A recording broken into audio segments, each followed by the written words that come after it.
Hi guys, now we are on to our final stage of our research process, which is transforming your phenomenological themes that you discovered, which are your research findings, into art. This is really exciting for me. This is what I did for my dissertation. I transformed those themes about the lived experience of being in the closet into a short film called Illuminate, where each scene of the 23-minute film is another theme evoked. And so for me, I picked poetic filmmaking as a way to express each theme. For you, you get to pick whatever art medium you want to best express and evoke living in a time of coronavirus or of being empowered. And so what we're doing basically is arts-based research. Arts-based research is a kind of research methodology that covers any type of approach which combines research and the arts and which makes the artistic process really a primary mode of the research methodology and inquiry. And for arts-based research, this can involve incorporating art making into any stage of the research process. So you could actually have collected art as data for your step number one. You could also use art as a way to interpret the data, or you can make art as a way to represent your research findings, which is what I'm leading you guys to do. So throughout this research project, you have first written data, and then you have written themes to interpret the data, and you have these research findings. And now what we're doing is translating them into art so that they can be represented to the public in artistic ways rather than traditional scholarly writing. Why do people choose to do arts-based research rather than just more traditional types of research? Because art is a way of knowing unto itself. It provides us with knowledge that goes beyond what conventional language can provide. The arts, no matter what kind, I think they really try to communicate, to express the felt sense of certain phenomenon. And by doing that, they offer us fresh perceptions and insights. So for instance, for my film about the lived experience of being in the closet, when I really worked with participants to come up with new imagery, this imagery really expands our mind and our understanding of this phenomenon that we're studying. Look at this image from the film where the main character Orlando is creating a white mask to go over his brown face. This is so evocative, this imagery. For a participant, this is what it meant to be in the closet. It was to have to create a white porcelain mask that hid his identity from the world.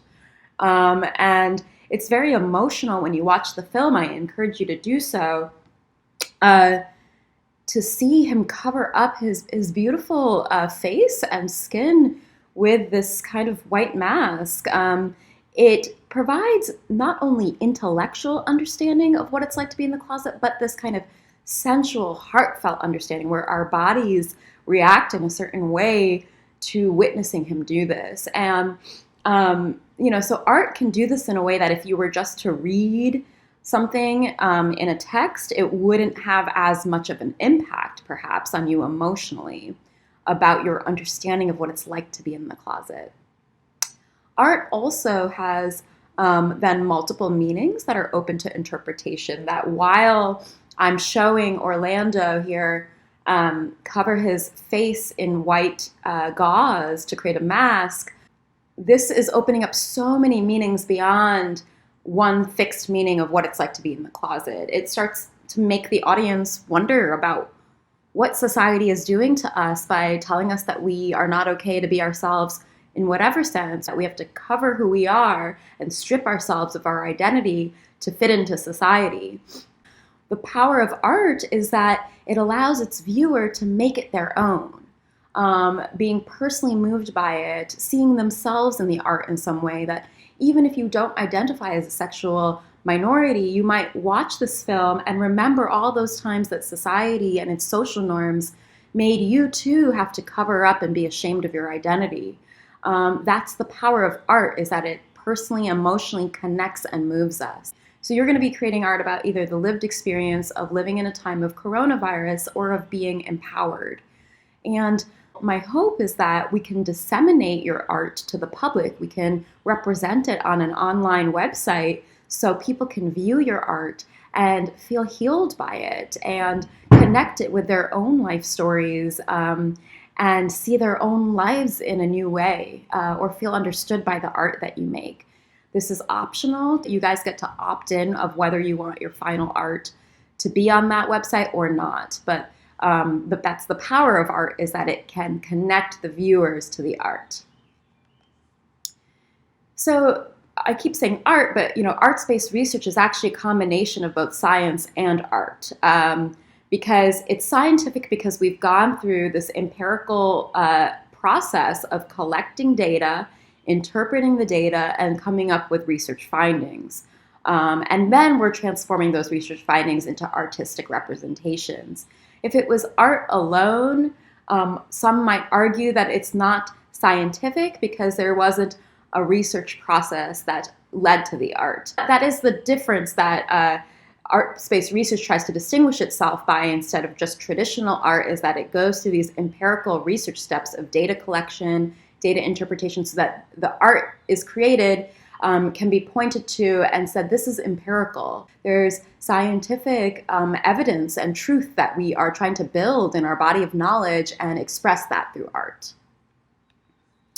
So you have already done those steps, right? You've done the empirical steps. You've created themes, which were magnificent. I've enjoyed them fully, and you guys have done an excellent job with the themes. And now your assignment is to transform those themes into art. You can pick any kind of art for this. I did obviously film and video. You can certainly do a little short film or a video. You can do paintings. Here's my coronavirus painting I made a few weeks ago. Drawings. You can make music. It can be lyrics, or it could be instrumental. You can evoke the mood of the theme through an instrumental song. You can write a poem. Remember, we did that at the beginning. Spoken word, short story. You can create a fictional character. You can create comics or a graphic novel. Here's one on the right about the lived experience of being a tomboy. It's called Tomboy. You can do a collage like we did in class. Performance art. You can create a little skit and maybe make a video of the skit and send it. You could do a dance performance. You can evoke the theme through dance and body movement and also record a video of that and upload it. You can make a sculpture out of any kind of material that you might have in the house. Anything goes, whatever art form. My only suggestion is that you use art in a way that evokes the experience, that allows that experience to be fully expressed through the art. And just to be more formal about the blog post instruction, so what, I had originally said you have to do all 5 themes. I'm adapting that. You can pick one theme that you wrote about in the last blog and make art about that one theme. You might want to pick the theme that, sparks your artistic inspiration the most or feels the most important to share with the world about either the lived experience of living in a time of coronavirus or of being empowered. You can certainly do more than one theme, but you only have to do one. More themes would be extra credit. So you would get extra credit. You can create a separate art for each theme, or you can create a bigger piece that expresses all themes within it, like a video. Like for me, I made a film, and each scene in the film was its own theme. So you could do that with a video. You can do that in a collage itself. You can do that in a painting, or you can create little paintings for each, or poems or whatever for each theme. If you're doing only one theme, I do suggest that you spend time on that theme, that it's not just something that you do for like 5 minutes, but you try, to spend some time on really fully developing that theme through art. For artistic inspiration, you can do a couple things. One is that even in your writing, there was so much imagery and metaphor and symbols just exploding out of your writing. So you can look back at your original description or even your themes. You guys have used words like the monster stalking me, or a nightmare, or the blink of an eye. You can see these images embedded in your writing. They might offer you some artistic inspiration to transform into a different kind of art. You can also just meditate on your theme, and like we did, remember those meditation exercises, and allow your mind's eye to witness any kaleidoscope of imagery, metaphors, symbols, colors, music, movie scenes that arise in your mind as you're just meditating on the theme and its meanings. And then finally, you're going to post your art piece or pieces to your blog. I'm giving you a day extension that you can do this by next Thursday evening. And when you post that piece of art on your blog, also include a brief statement of the art that you can write, which describes its meaning and its phenomenological theme about either the lived experience of being empowered or the lived experience of living in a time of coronavirus.